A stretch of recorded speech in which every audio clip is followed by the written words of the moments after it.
ಅಪ್ಪ, ನಾವು ಇವತ್ತು ಸಾಯಂಕಾಲ ಭಾರತ್ ಜೋಡೋ ಮುಗಿದಿದೆ ಬೆಂಗಳೂರು, ದೆಹಲಿ, ಬಾಂಬೆಲಿ ಅದು ಫೈನಲ್ ಕಾರ್ಯಕ್ರಮ ಶಿವಾಜಿ ಪಾರ್ಕ್ನಲ್ಲಿ ನಡೀತಾ ಇದೆ.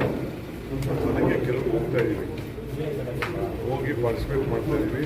ಬಹುಶಃ 19 ತಾರೀಕು ನಮ್ಮ ಮೀಟಿಂಗ್, ಆದರೆ 19 ತೀರ್ಮಾನ ಆಗ್ತದೆ. 20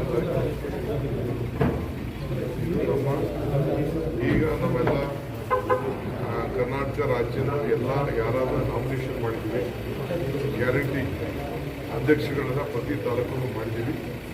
ಅವ್ರದ್ದೆಲ್ಲ ಒಂದು ಮೀಟಿಂಗ್ ಕರಿತಾ ಇದ್ದೀವಿ. 21ನೇ ತಾರೀಕು ಕರಿಬೇಕು ಅಂತ 21ನೇ ತಾರೀಕು ತೀರ್ಮಾನ ಮಾಡಿದ್ದೀವಿ. ಕರ್ನಾಟಕ ರಾಜ್ಯದಲ್ಲಿ ಯಾರನ್ನ ನಾಮಿನೇಟ್ ಮಾಡಿದ್ದೀವಿ ಅವರೆಲ್ಲ 21ನೇ ತಾರೀಕಿಗೆ ಕರಿತೀವಿ. ಮಿಕ್ಕಿದ್ದು ಬೇರೆ ಸರ್ಕಾರದಿಂದ ಯಾರು ನಾಮಿನೇಷನ್ ಮಾಡಿದ್ದಾರೆ ಅವರು ಕೂಡ ನಾವು ಅವ್ರಿಗೂ ಚುನಾವಣೆ ಜವಾಬ್ದಾರಿಯನ್ನು ಕೊಡ್ತಾ ಇದ್ದೀವಿ. ಈ ಎಲೆಕ್ಷನಲ್ಲಿ ಬರೀ ನಾಮಿನೇಷನ್ ಮಾಡಿಸೋದು ಮುಖ್ಯ ಅಲ್ಲ, ಪಕ್ಷಕ್ಕೂ ಕೂಡ ದುಡಿಬೇಕು. ಆ ಜವಾಬ್ದಾರಿಯನ್ನು ಕೂಡ ಎಲ್ಲರೂ ಕೊಡ್ತಾ ಇದ್ದೀವಿ. ನರೇಂದ್ರ ಮೋದಿ ಅವರು ಚುನಾವಣಾ ಪ್ರಚಾರ ರಾಜ್ಯದಿಂದಲೇ ಪ್ರಾರಂಭ ಮಾಡಿದ್ದಾರೆ. ಅವರಿಗೆ ನಮ್ಮ ಅಪೋಸಿಷನ್ ಲೀಡರ್ ಅಂತಂದ್ರೆ ಭಯ ಅವರಿಗೆ, ಅದಕ್ಕೋಸ್ಕರ ಅದರಿಂದ ಪ್ರಾರಂಭ. ಈ ಸರಿ ಕಾಂಗ್ರೆಸ್ ಗೆಲ್ಲುತ್ತೆ. ಕಲಬುರಗಿಯಲ್ಲಿ ಕಾಂಗ್ರೆಸ್ ವಶಪಡಿಸ್ಕೊಂಡು 20 ಸೀಟ್ ಕಲಬುರಗಿ ಸೇರಿ 20 ಸೀಟ್.